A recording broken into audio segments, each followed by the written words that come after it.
Show today, Trump is making a huge, bold play. You're about to hear it. He has been able to pull together some Democrats behind the scenes. We got the lip reading, guys, where he was talking to Obama. There's been stuff happening behind the scenes. I can't believe it. But yes, lip reading from Bongino, what Obama said, and it aligns with the big, bold play that Trump is about to unleash on the Democrats, using the Democrats, some of the Democrats themselves. Guys, this is huge. We also, because again, too, a lot of this plays into the implementation of investigating and cleaning house across the board in Congress. We're talking Judge Merchan, yes, investigations into Judge Merchan, Special Counsel Jack Smith, Merrick Garland, the Bidens, Mayorkas over the border, Kash Patel, Pam Bondi, and there's some things that are including John Fetterman. That's why he came over to Mar-a-Lago. All this is being revealed, guys, of what has happened behind the scenes, where Trump has said it's going to happen. Cleaning the board, all the Democrats on all the top positions, and he's literally using Democrats to get all this done. You're about to see it. I love it, guys. He's bringing so much transparency. On top of that, we had the best president ever, Biden, who has decided to allow 600,000 Venezuelans and 200,000 Salvadorians to legally remain here for the next 18 months past their deportation date, because why not? We also have that there's been new legislation to prevent congressmen and women from doing stock trading for personal gain while they are in office. Remember, they talked about all this. Trump talked about all this, guys, and now the legislation is here. Sorry, Nancy Pelosi. On top of that, we have a lot of people who are calling out Mark Zuckerberg, and they're seeing a lot of things that aren't looking good because now he's supposedly red-pilled, coming over to the conservative side, trying to be cool with Donald Trump, and a lot of people are saying, stay away, get away from Donald Trump. We don't want you. You were with the Bidens, and now you're just trying to cover your own butt. Guys, we got a ton of breaking news to go over tonight, guys. Trump's big, bold play is amazing. I want to say thank you to everybody that's watching. Thank you to all of our subscribers. If you're not subscribed, hit that subscribe button so I can take care of you every day with the top news. And thank you to all of our members of the channel. You are so awesome. If you want to be a member, the link is in the description to join. And if you don't mind, if you could click the thumbs up like button, guys, it really does help to grow the channel. I appreciate it so much. And thank you so much to all those that give a super chat donation and gifted memberships like B1 Sly One. Y'all show him some love in the chat. Guys, we're going to jump right into this. This is beautiful, beautiful stuff. I've got multiple videos to show you his whole plan. Check it out. Working with the man they once called a threat to democracy. President-elect Trump is gearing up for a whirlwind day one of his presidency, reportedly preparing nearly 100 executive orders for his return. That would be huge. And John Fetterman is at least willing to hear out what those plans are. The Pennsylvania Democratic senator accepted an invitation to Mar-a-Lago to meet with President Trump and to find out what areas of common ground they can work on. Well, Fetterman's even joking that there's a position he wants in the administration. What do you plan on talking about with the president? Well, yeah, I'm asking to be named the Pope of Greenland. Do you have a specific No, I'm just having a conversation. Like, this is going to be the president. And I am not just the senator for Democrats in Pennsylvania. I'm the senator for everyone in Pennsylvania. And my state picked Donald Trump as president. And if I have the opportunity to have that conversation, and I bet we're going to find things to work together for a better Pennsylvania and a better nation. And that's why I'm engaging in this. Well, good for him. So could Fetterman's meeting signal to... Oh, sorry, guys. To other Democrats that it is okay to ditch their Trump derangement syndrome? And here's what Trump said. It did look very friendly, I must say. I didn't realize it. I didn't realize it, how friendly it looked. I saw it on your wonderful network just a little while ago before I came in, and I said, boy, they look like two people that like each other. So I was mesmerized watching this interaction because it went on for quite some time. They were laughing. I mean, they look like boys. And it was interesting, Jesse, and I want to play this quickly. This was what Obama said just about a month, 2 months, maybe 3 ago. General John Kelly, Donald Trump's former chief of staff, said that Trump told him he wanted his generals to be like Hitler's generals. Now, don't boo. Now, I want to explain that in politics, a good rule of thumb is don't say you want to do anything like Hitler. Hitler wasn't so bad. It's all politics. Everybody knows it's all politics, and that's the game. Donald Trump can't not talk. So he's at a funeral. It's probably the longest time he's ever gone without saying anything. So no matter who you put next to him, he's going to talk to you. And Michelle's not happy about that conversation. We have sources in Hawaii that says she's livid. But what are you going to do? They're both former presidents, both two-termers at this point, and they share a lot of commonality there, and it's fine. Everybody relax. Everybody should be like Fetterman. Fetterman has the kind of sentimentality that they used to have. You know, you're going to represent your state. You're going to meet the president. We're going to get things done for our state. Who cares about the party? They've broken the fever, Kaylee. Schumer has lost all control over his caucus. There was like, how many Democrats voted for the Lake and Riley Act? Now, a year ago, 48? if you had said they're going to vote for, you know, detaining and deporting people that steal who were illegals, no way. They would have just gone back to their sides. Now, the country is moving forward. Big tech, Democrats, Fetterman's leading the charge. It is a beautiful thing. Should have happened a long time ago. And Kaylee brings it up. Guys, and I want to show you this, too. You don't think that the Democrats and things are happening behind the scenes, guys? Look at the new legislation that was just reported by the leading report. Bipartisan legislation is being introduced by Representative Corey Mills, guys. Corey Mills. Representative Alexandria Ocasio-Cortez. Where I don't have a mic. Does somebody got a mic for a mic drop, guys? And others to prohibit members of Congress, their spouses, independents from owning or trading individual stocks. Things are happening behind the scenes. Trump is unifying people like never before and making deals. And you're about to see what they said about him and Obama. Guys, this is nuts. Would you have ever seen AOC, Alexandria Ocasio-Cortez, one of the most progressive people out there, and Representative Corey Mills aligning, co-sponsoring a bill? Now check this out with Trump and Obama. Is we have people in positions of authority who can have people arrested and prosecuted. Assistant district attorneys, city states attorneys, assistant United States attorneys, U.S. attorneys, who have become total commies and have weaponized their power. How do we fix that problem? Everyone needs to be fired. Total personnel warfare. 100%. We obviously can't fire people in the state system, Donald Trump, but we can sure as take care of the federal system. So this is the clip I was talking about yesterday. What exactly this was at Jimmy Carter's funeral. This kind of went nuclear all over the internet. What exactly were President Trump and Barack Obama talking about yesterday? Well, I don't know because I'm not a lip reader, but apparently people who work with the New York Post are lip readers. They're joking? No, I'm not joking at all. So Kyle Becker has a tweet out, and we have a decent idea now. According to this lip reader, I want to be clear about what was actually said during this meeting. And again, I don't want you to get emotional about this. The left gets emotional. I saw Don Lemon freaking out online. Oh my gosh, you're talking to Hitler, Obama. Don't do that. Trump is not stupid. He knows what he's doing. Apparently, he told Obama he needed a quiet place to talk to him about a matter of importance. This lip reader, Jeremy Friedman, scroll through that if you could, he said, I've pulled out of that. It's the conditions. Can you imagine that, Trump said. Afterwards, Obama laughs. Trump says, and after, I will. The camera then cuts away, and Trump said to Obama, call me at the foy after. Yep, I'm not sure if foy is inaccurate what he was saying. And Obama responded, can you just, it should be good. And then he says, Trump said to him, I can't talk. We have to find a quiet place. It's a matter of importance. We need to do this outside so we can deal with it certainly today. What were they talking about? What? Folks, there's 1,000 different theories. Donald Trump answered a question yesterday about it, but didn't say anything specific about, were they talking about the Iran deal? I don't know. There's a lot of speculation.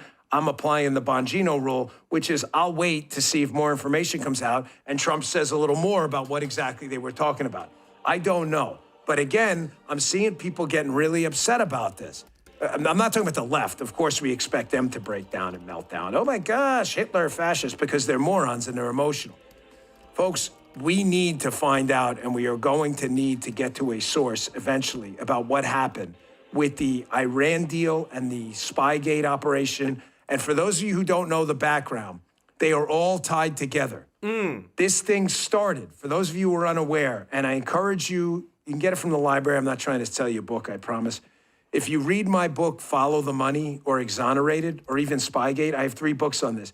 You will see this all started with General Mike Flynn. Mike Flynn had real issues with the intelligence community's failures and the Iran deal. So he was targeted by Obama. The Iran deal, Iran, and Mike Flynn are tied into the entire weaponization of government operation. That's why the whole spying operation started with Mike Flynn, and that's why the FBI went after him first when he was the national security advisor at the White House. This is all tied into the Iran deal. Is that what he's talking about there, Donald Trump, with President Obama? I don't know. I'm applying the wait and see Bongino rule, give it 24 to 72 hours, and we'll see. But I'm sure as hell going to comment on it, because if that's what it's about, Trump knows what's up, is about to start overturning some rocks, and he knows Obama knows too. Is he trying to get Obama to speak up about it? I don't know. I guess we'll see. But I would be very careful jumping to conclusions. I saw that with the Fetterman thing yesterday too. A whole bunch of people were really upset about, Fetterman going to visit Mar-a-Lago, the Democrat senator from Pennsylvania. Why? What are you upset about? Don't get emotional. We're not leftists. Donald Trump needs plus ones, including Democrats, on pieces of legislation. If Fetterman's a plus one, what do we give a shit? I'm never going to vote for the guy. I would never vote for a Democrat in my life, and you shouldn't either. But if we can get the guy to plus one us on immigration and tax cuts and other things, why would we be stupid not to take it? Be stunned how many people I saw, even on our side. I can't believe he's hosted Fetterman. What can't you believe? Why would you not believe that? I want you to understand, though, slowly, even in the narrative war, it's slowly dawning on the absolute dumbest liberals in the media that nothing they've been told by Democrat operatives about Trump in the past is true. Where'd I get that quote from? Our good friend Glenn Greenwald, one of the few actual journalists left. This thing happened, what I'm talking about, with Trump and Obama yesterday. You just saw the video. And look at this, as Asawin Susabang. I know this guy. Well, this guy's just a complete goofball life loser. Wrote some BS article about me a long time ago, turned into a court thing. Here's Asawin Susabang. He says, so Trump and Obama are just hanging out next to each other at Jimmy Carter's funeral. Nice visual there. He says, I'm aware I'm not a former president or statesman or anything, but if I truly believe the guy's a fascist, I'm not showing my personal respects to anything, sharing a pew with that. They're slowly coming around to the fact that every single thing they've been told is absolutely, folks. You know what? Can we go to Tarloff? I need a little Tarloff break. Folks, you know the queen of the Caribbean? Queen of the Caribbean. Guys, y'all know Jessica from The Five. Y'all know her. Y'all like her. Guys, I'm telling you, you're about to laugh your head off. Versing Etorix from New Zealand, I think. Thank you so much for the super chat. And Andy said Trump needs to talk about home insurance companies who increase premiums and cancel at will. Example, my home insurance went up $1,000. Guys, show Andy and Versing Etorix some love in the chat. 100%, guys. I'm telling you, man, things are coming, Andy. I'm about to show you some extra stuff, too.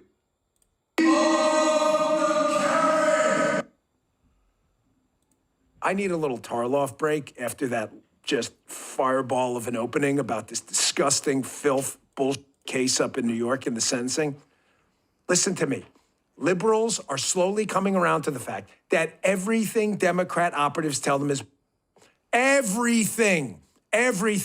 Tarloff is an op, okay? She's always been an op. She comes to the Fox News 5 set, I've seen it 1,000 times, with a list of talking points people give her. She does no homework on anything. These media people, there's nothing Tarloff won't do to protect left-wing commies. It doesn't matter. LA's burning to the ground. The mayor cut the budget. Here's Tarloff telling you a fairy tale about it. Check this out. There's also, which I think is particularly the most damaging story, which is that there was $17 million cut from the fire budget, and that's also inaccurate. So last year's budget had an extra $17 million because they bought one-off expenses. These SCBAs for respiratory protection for firefighters and new suits.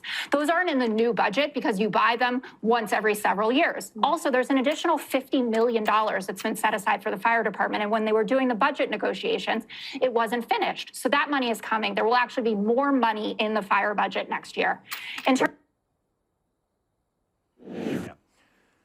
Folks, Liz McDonald from Fox, who actually knows her stuff, unlike the Queen of the Karens, Jessica Tarlow. Sorry, I just love reading the chat, guys. I know you guys get a kick out of the Queen of the Karens here. Sorry, Jessica. Unfortunately, this is incorrect. She could have looked it up and did her homework, but Jessica Tarlow doesn't actually believe in homework. In fiscal year 2022-2023, LA Fire Department had a budget of $837 million for fiscal year 2022. The budget was reduced by $17.6 million, bringing it to $819 million. I mean, she could have, again, just looked that up. Obviously chose not to because she is, that's why she's constantly making retractions and things. Guys, I'm telling you, like, the stuff that is coming out right now, what I'm about to show you next, this is great. Trump is making deals like behind the scenes like never before. We're seeing Democrats working so much, even the most progressive Democrats working with Republicans, even bypassing Chuck Schumer to get things done. Watch this. Representative Marjorie Taylor Greene has just introduced legislation to expunge and permanently remove the impeachment of President Donald Trump that happened in his first term. Guys, they are coming back and they say, we've got the votes. We're going to make this happen. I just got to show you this again, guys. I just can't even believe that I'm showing you this. That bipartisan legislation is being reintroduced by Representative Corey Mills, super conservative, Representative Alexandria Ocasio-Cortez, super progressive left, and others to prohibit members of Congress, their spouses, and dependents from owning or trading individual stocks. Guys, a reckoning is coming. Trump is, what I'm about to show you next, guys, in just a sec, Trump is saying, look, there's things we're going to get done day one. There's all these legislations that are coming out of the woodworks, and I love it because it's coming from Democrats too, against establishment Democrats, guys. This is beautiful, guys. This is what we want. He's a unifier, bringing everybody together. Listen to this. Why is there with Mershon is disgusting, and I'm telling you, Mike Davis, we must have an investigation of the criminal conspiracy here. This is a joke. Even Mediaite, Isaac Storr over there, has an excellent piece about how this garbage case ended with a whimper, not a bang. Now, in the next segment, we're going to play some of the heckling of the usual suspects on MSNBC and CNN, right?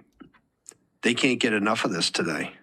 But this is a non-victory. The victory is on November 5th. But I needed to play that. You heard President Trump's defense of himself. This was a nothing trial. An absolute total joke. I could take time and get Joe Hoff up here and go through the accounting of it was such a joke, a total joke. But internalize this, because we're now about to shift into the action phase of this project, a project that's many years in the building. And I know that you guys did tremendous, tremendous work to have President Trump's back, so that he could return and even have the possibility of this political victory. Even the possibility of this political victory. But the hard work is just about to start now. Because now we're going to start taking down the administrative state. We're going to start taking down the deep state. At the same time where President Trump, negotiates and finishes the beginning of the Third World War to stop it. Why he begins the deportation of 15 million illegal alien invaders invited here by people that were running this country to invade this country and to destroy the black and Hispanic working class because they weren't compliant enough. And to sort out our tremendous financials problems. This is a good game on. You see today what they did? Because they wanted to have, with President Trump, the phrase convicted felon. So now they can use it all the time, convicted felon. This case was a travesty. This case was a joke. but they had to go the bitter end, and I put responsibility on Amy Coney Barrett. Let me be brutally frank. She had every opportunity to throw this thing in the trash bin like it was. And it's revolting to me that the Supreme Court had the back of this kangaroo court in New York City. Short break. Back in the war room in a moment. Guys, sorry, this came over. Okay, gotcha. Facebook, talk about whiny. How humiliating. He's on Joe Rogan whining. Zuckerberg. President Trump, please, with the staff down there, send the $1 million back. We don't want him around the inaugural. Don't give him a seat. Send the $1 million back. Just send it back. You're raising. I just saw the other day. You got $170 million, raised more money than any inauguration. We don't need his million. You don't want this guy around. He's got a bad vibe. He's like, you go to Funkin' Wagnall's dictionary or Webster's under beta male. He's there. And I realize he's kung fu fighting now, and he's got Dana White on his board. He's manning up. He's grown up, wants to be a man when he grows up. But guess what? It's not. Zuckerberg, it's just still, he's got to be investigated. $400 million that stole the 2020 election. We'll get into more on that in the second hour. We'll talk about it. We were permanently banned from Facebook. Why? Oh, because of all the misinformation on the election, which turned out to be right. Ooh. Correct. The American people have just had judgment on the illegitimate regime, and they back us. Oh, and also I said Chris Wray and Tony Fauci's head should be on pike. Something said in C-suites every day throughout America, 1,000 times a day. That's permanent ban. And today he says, I was so ill-prepared for this. I was so overwhelmed. Come on, dude. Man up. Act like a grown man. Guys, let me tell you this. This Mark Zuckerberg stuff is getting really, really real. I want to play a quick game with y'all guys. You see this dream team? Describe this team in one word. Put it in the chat. I'm going to read them off, guys, because I'm telling you what, when I look at this team, I feel the energy. I feel the drive, and it's amazing, the team that Trump has put together. I want to show you guys what was said. Versing Etorix, welcome to the family. Let's go. Y'all show him some love in the chat. I want to show you what was said by Mark Zuckerberg. This is from the leading report. He admits that the Biden administration pressured Facebook to censor posts on the vaccine side effects. Listen to this. So at the beginning, it kind of seemed like, okay, we should give a little bit of deference to the government and the health authorities on how we should play this. But when it went from, 2 weeks to flatten the curve to, and like in the beginning, it was like, okay, there aren't enough masks. Masks aren't that important. To then it's like, oh, no, you have to wear a mask. And, everything was shifting around. It just became very difficult to kind of follow. And this really hit the most extreme, I'd say, during the Biden administration when they were trying to roll out the vaccine program. And I'm generally pretty pro rolling out vaccines. I think on balance, the vaccines are more positive than negative. But I think that while they're trying to push that program, they also tried to censor anyone who is basically arguing against it. And you let it happen. They pushed us super hard to take down things that were true, right? I mean, they basically pushed us and said, anything that says that vaccines might have side effects, you basically need to take down. And I was just like, well, we're not going to do that. We're clearly not going to do that. I mean, that is kind of inarguably true. Who is they? Who's telling you to take down things that it was that talk about vaccine side effects? It was people in the Biden administration. Oh, you just heard that, guys. People in the Biden administration. Look, I seen a couple I really like. Let me see. Remember, hey, tell me what you think about this dream team, guys. One word for the dream team. I really like. Let's see. What I just saw? Eat our dust. So, guys, listen to this. So, not only has Mark Zuckerberg, owner of Facebook, came out and said, look, the Biden administration made us do everything. He brought Dana White onto his board. Guess what? He also Mark Zuckerberg reportedly ends major DEI programs at Meta. Also, Mark Zuckerberg has ordered Meta offices to remove tampons from men's bathrooms, per New York Times. Look, this guy is coming over to the good side. I'm glad. But guess what? There's a lot of people that said, bruh, we're still coming after you. You did some things. You need to be held accountable. We need to talk about this stuff. Listen to this. This is Trump's deputy chief of staff. What he says about this. Check this out. Necklace, the longer hair, Joining us now, Stephen Miller, incoming White House Deputy Chief of Policy and Homeland Security Advisor. Stephen, I remember you when you were just an aide to, a U.S. Senator. Now you have this fancy title. I think you should get an outfit. This is Friday night. So you should get an outfit just like Zuckerberg. Wear the necklace and the. Imagine if you show up like that to work. What would President Trump think? I don't think I would approve of that outfit, but I respect the right of Mark Zuckerberg to have his own style sense. I think the president is going to enforce a much stricter dress code in the West Wing. Stephen, now there's some positive signs here with his comments. But is this a genuine mea culpa, or are these changes temporary? Well, Mark Zuckerberg came up to Mar-a-Lago, and as it happened, I had the opportunity to meet with him on the same day that he was there to meet with President Trump. And we had a chance to ask him these questions and ask if this new emphasis on free speech was sincere, ask if this new emphasis on ending DEI was going to endure. And all I can say is that Mark said that it was. I can't read a man's inner thoughts, his inner mind. Obviously, we know the conservatives have had immense, and that's a mild term for it, complaints about Meta properties and platforms, as well as, of course, the $400 million gift, if you want to call it that Zuckerberg made for ballot harvesting in the 2020 election.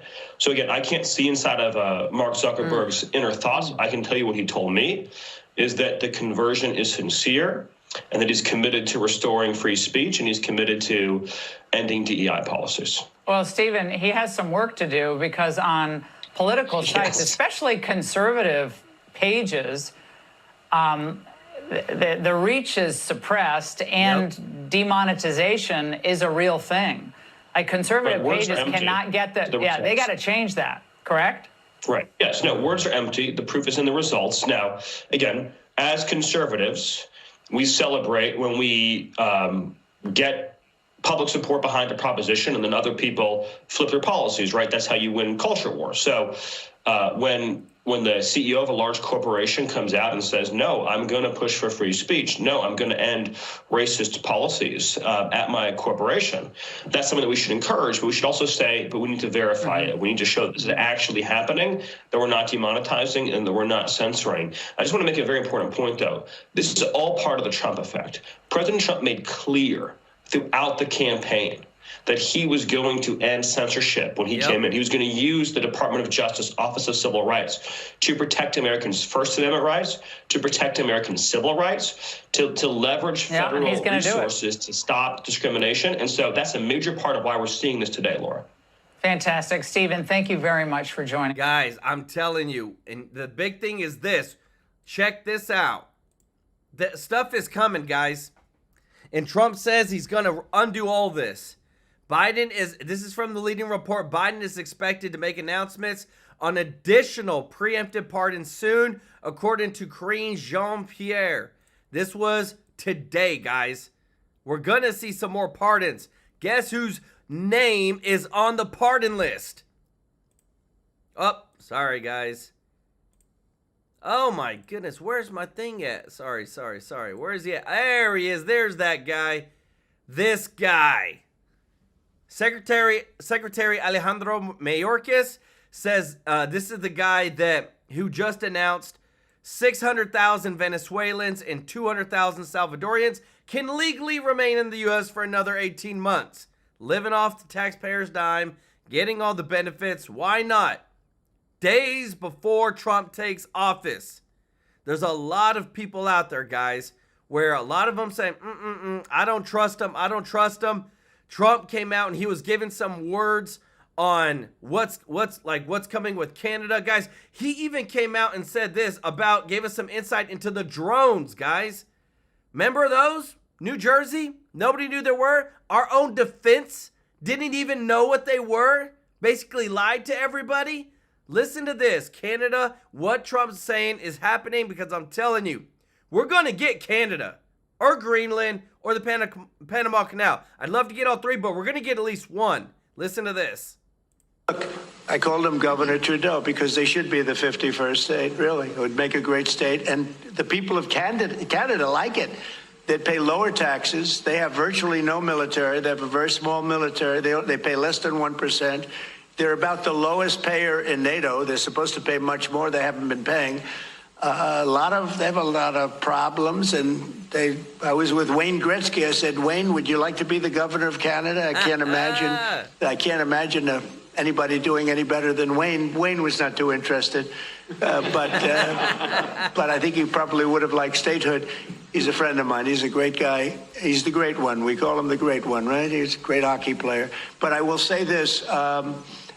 I think that there's, it was stated pretty strongly a couple of weeks ago about Canada, and people laughed, and now they're all saying, well, it's very interesting. Yep. And I say, from the standpoint of the United States, we're subsidizing Canada $200 and $250 billion a year. We have massive deficits. They've taken about 20% of our car business. I'd rather do it here. We could put tariffs on. We don't have tariffs on them yet, but that will happen. But they've taken about 20% of our car business. I'd rather have it done in Detroit or have it done in South Carolina or any other state that does cars, and we have a lot of them. We don't need Canada for that. We don't need Canada for lumber because we have big forests that we have, not utilized. In some cases, they're protected, which I can take that protection off.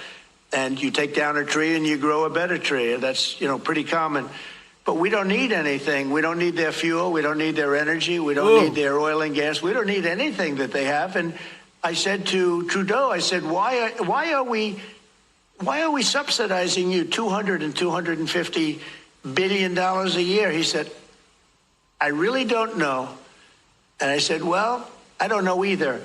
I said, what would happen to Canada if we didn't? He said, Canada would be obliterated if that happened. I said, then Canada should be a 51st state. And that's where we are now. A story that kind of disappeared very suddenly. Do you have any idea whatever happened to the drones? What happened to drones? Well, you said that you knew you thought the government knew what was happening with these drones over New Jersey. There were some by Bedminster. I don't know. They're over Bedminster a lot, so I can imagine. I'm going to give you a report on drones about one day into the administration, because I think it's ridiculous that they're not telling you about what's going on with the drones. And it's not only with me. Glenn was telling me today that in Virginia they have drones all over the place too, and nobody's reporting it. I don't know why they're not. Do you want to say something about that? Just one quick comment, which is we are home to the largest naval base in the world in Quantico, and we house a lot of the SEAL teams and have a huge national security infrastructure. And now for 2 years running, we have had drone incursion over secure airspace, and we still don't know why. And I think that's absolutely unacceptable. And I think President Trump and the new leadership coming in, I think, will work diligently to understand who's behind this and what we do in order to stop the digital surveillance of all of our secure infrastructure. Dangerous? Well, I can tell you this. While we were dealing with a terrorist attack in New Orleans, we had drones being flown over our nuclear reactors in Louisiana. And we brought that attention to the FAA. We've been asking the FAA to give these states the ability to mitigate these drones.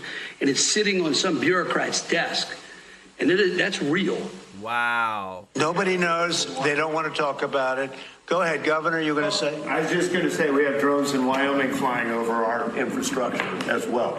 And it's incredibly frustrating that we not only have no way of knowing what it is, but nobody knows how to deal with them.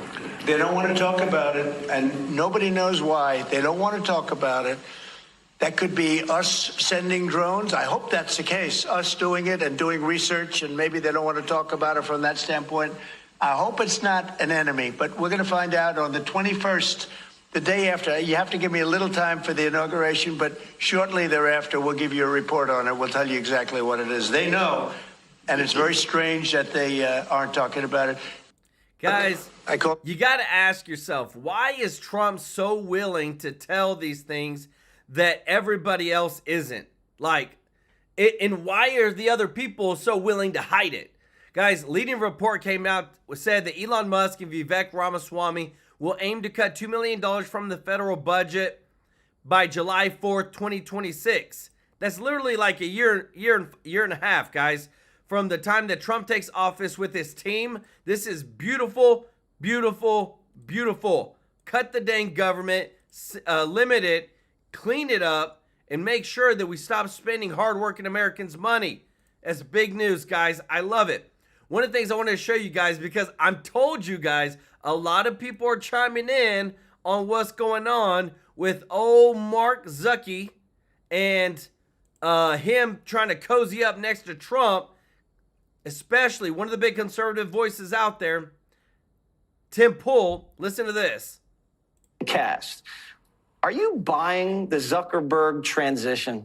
I'm buying that he's a fair weather friend and that this is the path of least resistance. Yep. But hey, look, we're happy Trump won. So I'll take the power if he's shifting in this direction. But I think when you look at the Joe Rogan podcast, he talks about, oh, they're yelling at us and they're forcing us to do these things. This only scratches the surface. Facebook built a portal for feds to log in to their company so they could flag misinformation. It has long been known, over a decade, that the federal government, the FBI, the CIA, I think the NSA, had backdoor access to Facebook as well as many other companies. Twitter. So when Zuckerberg comes out and he's all, oh man, you know, they were yelling at us and putting this pressure. We had no choice to do it.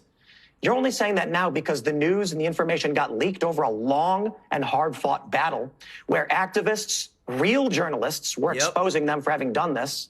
Now they're giving us the light vanilla version of, they were just having us censor this COVID stuff. No. Let me ask you a question, Mark Zuckerberg.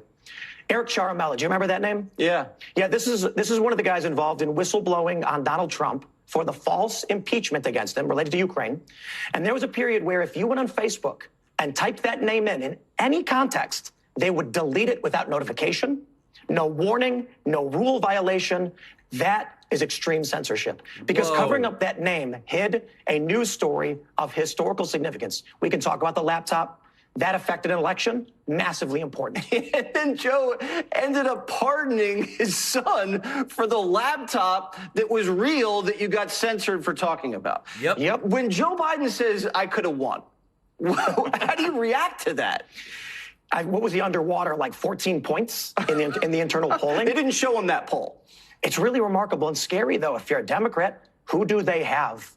They don't have anybody.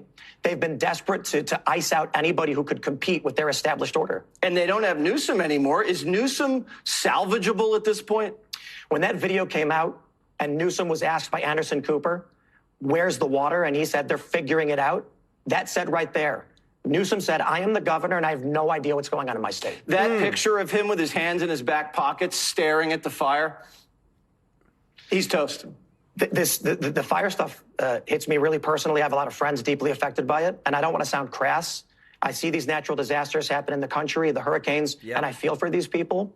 And this may sound a little selfish, but when I have family and friends that are living in those hills, and I don't know if they're alive or dead, it hits me twice as hard. And I know it shouldn't, but it is personal. So I get really offended by the callousness and the apathy coming from the government there. Yeah, we need a federal takeover of California. They're just not equipped to handle this. And we got the Olympics right around the corner, and you know I'm a big... Guys, let me tell you this. A lot of things changing. This Trump's inaugural committee has raised over $170 million thus far. You know where this has come from? Guys, this is record-breaking. You heard $1 million from Facebook, $1 million from Boeing, $1 million from Google, $1 million from Tim Cook, $1 million from all these left progressive censoring platforms that, man, they would censor you in a heartbeat 3-4 years ago. But now they're all running scared. Why? Because the big dog is coming back into the mix, and he ain't coming to play around. He is coming to clean house.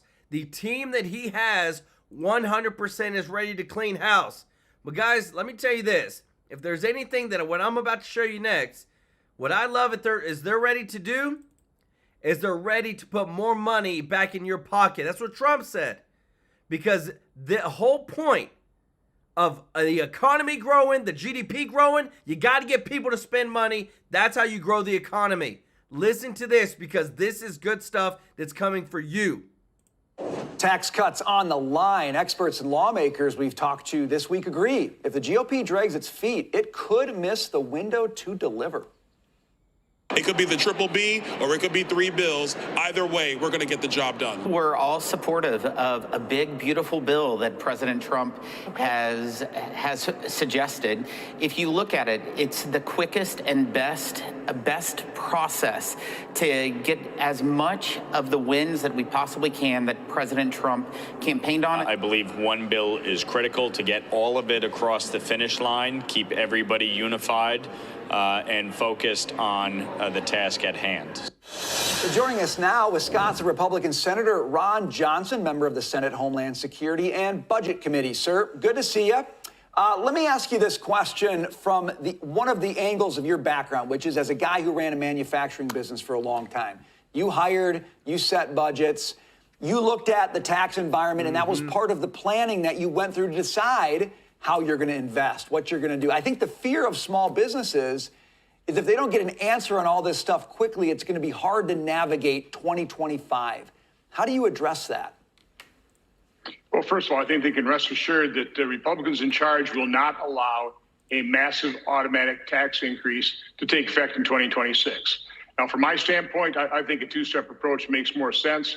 Let's make sure we give President Trump the funding he needs to secure the border. And then I think the tax provisions are going to be more complex. But again, we have every incentive. I think every Republican is going to want to do everything they can to avoid a massive automatic tax increase. So again, what will happen is the House will go ahead and start working on their process.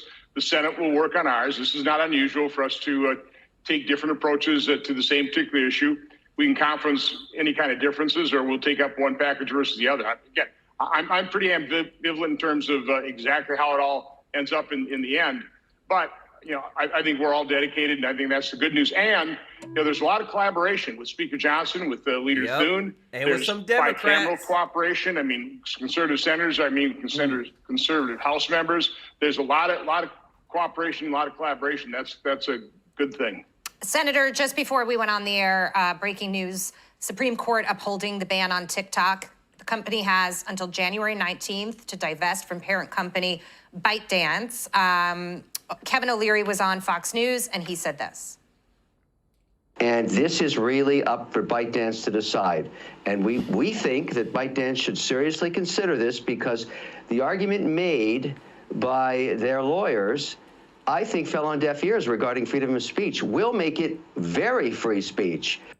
Senator Johnson, I just want to correct myself. Oral arguments today, it appears they will uphold that ban. Your thoughts about where we stand on this issue? I have to admit, I'm pretty ambivalent about it. I think there's far greater threats to our national security than who owns TikTok. But, I also understand the point of view of kind of both sides here. So we'll let the courts decide on that. I don't think it's going to be a big deal one way or the other. Okay, Senator Johnson, let's look ahead to next week then, because another big important task ahead of you are confirmation hearings. They're set to get kicked off. And this is coming as I saw a headline from the New York Times just today saying Democrats are trying to slow this process down as Republicans, you guys are trying to deliver to Trump the cabinet that he wants. Do you think that's going to happen? No, they really can't do much to slow it down. They could help us speed it up, but not much they can do to really slow it down. There have been some paperwork issues in terms of getting FBI background checks approved into the committees. But I think I'm scheduled to be involved in 3 confirmation hearings next week alone, probably even more. So, listen, Republicans realize that President Trump won a very convincing election. He's the one who gets to decide who he wants serving in his administration. Our job is to confirm those picks, and I think that's the attitude most Republican senators take. All right, sir, let me ask you about this really quickly. About 30 seconds ago, Elon Musk seems to have revised his Doge projections down a little bit from $2 trillion in cuts to $1 trillion in cuts. Does that bother you? Are you just peachy happy with $1 trillion if that's what we get? Well, first of all, that's in terms of what he's going to try and do in terms of efficiency. Yep. What I've been talking about is we need to understand that prior to the pandemic, we spent $4.4 trillion. For the last 5 years, we've averaged 6.5. What happened? We need to return to pre-pandemic baseline. If we do that, we'll save $10 trillion plus. That's what I'm working on. Okay. Ooh, you heard that, guys. $10 trillion plus. If we can get back to what we spent before the pandemic. I'm telling you, you give people, these politicians, an inch, they'll take a dang mile. I want to show you something because everybody's like, I don't trust Mark Zuckerberg. I don't trust Elon Musk. Guys, let me tell you this. Trump is not stupid. If there's anything that he learned was that he got backstabbed in his first term. He's keeping his distance. He's talking the right way with the right people to make sure that things get done. Watch this. Trump's sentencing hearing for the porn star shakedown case took place today in New York. 34 felonies, and Trump was given no jail time, no fine. It's like it never happened. The president zoomed in and had the last word. With all that's happening in our country today, with a city that's burning to the ground, one of our largest, most important cities burning to the ground, with wars that are uncontrollably going on, with all of the problems of inflation and attacks on countries and all of the horrible things that are going on, I got indicted over calling a legal expense a legal expense. It was called a legal expense.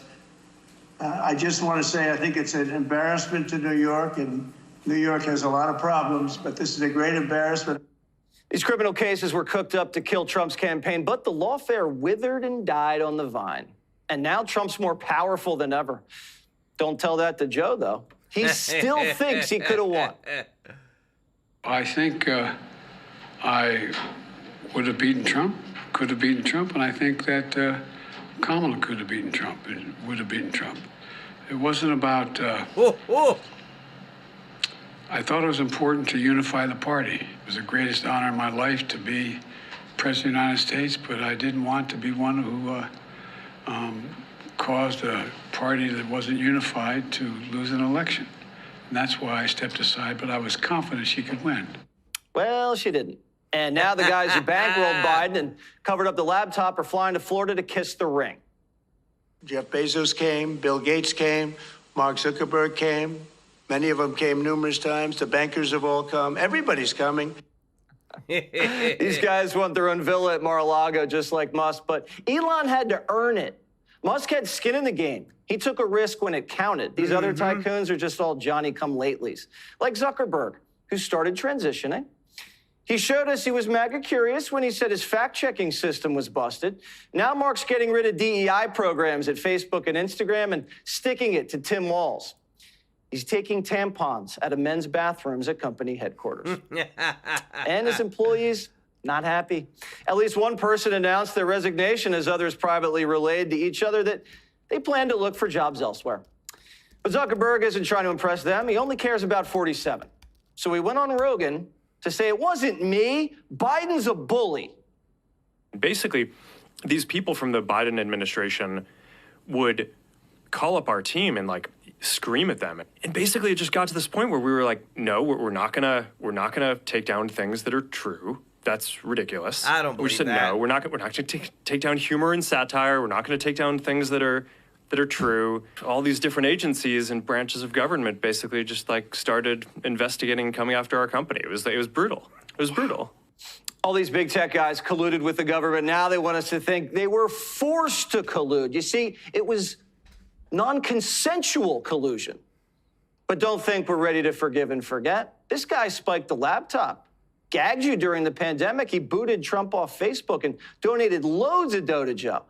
And now that Trump's back, sucks a free speech macho man. Now, I'm not saying guys can't have a change of heart. I don't know what's in Zuckerberg's heart. I hope he's sincere. But it seems a little convenient. Convenient, guys. 100%. Becky Gavon, thank you so much for the super chat. Guys, what's convenient is that there are Democrats and Republicans coming together on bills to change government and reduce government's power when it comes to money and limiting government, Trump is 100% unifying the party. He's making change. He's getting it done. He's already said that he's going to reveal so many things on day one. And I want to say, I'm so happy about it. Thank you, everybody that's watching. If you're not subscribed, hit that subscribe button, guys. I'm here for you. I'm here to make sure that you got all the top news every single day, guys. I want to say thank you so much to all those that are watching, to all of our members. And if you don't mind, could you click the thumbs up like button, guys? It really does help to grow the channel. And thank you so much to everybody that's given a super chat donation and support.